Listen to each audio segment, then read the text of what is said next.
que les pessimistes comme René Girard sont-ils forcément l'annexionneur? C'est ça la bonne question. Alors, Vance est-il, je ne me risquerai pas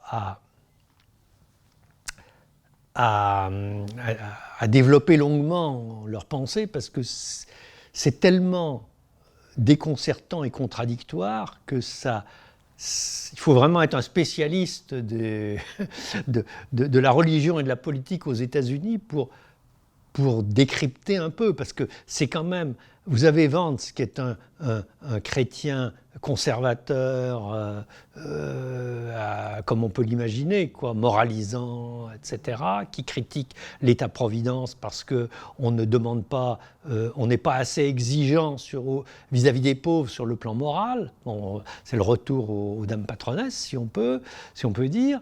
Et puis de l'autre côté, on a un Thiel qui est transhumaniste, technosolutionniste, libertarien. Alors il se dit aussi chrétien, bien sûr, mais enfin on se demande où se trouve la combinaison entre le christianisme et le transhumanisme, quoi. C'est pas la même chose.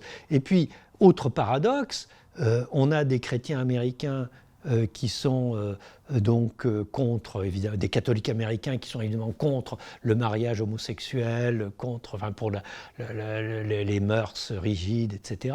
Et vous avez un Peter Thiel qui est homosexuel avéré. Donc on s'est bourré de paradoxes. Et finalement, le seul point commun dans tous ces gens-là, je crois, c'est leur aversion pour les Lumières françaises. C'est-à-dire leur aversion pour la démocratie, la laïcité, le progrès par la délibération, enfin, toutes ces choses auxquelles on a naïvement, peut-être un peu naïvement cru, en tout cas en Europe et en France, enfin, l'idéal républicain et progressiste à la française. Ça, et puis également, l'idée d'égalité, l'État-providence, l'idée qu'il y a un État qui doit protéger les gens, etc.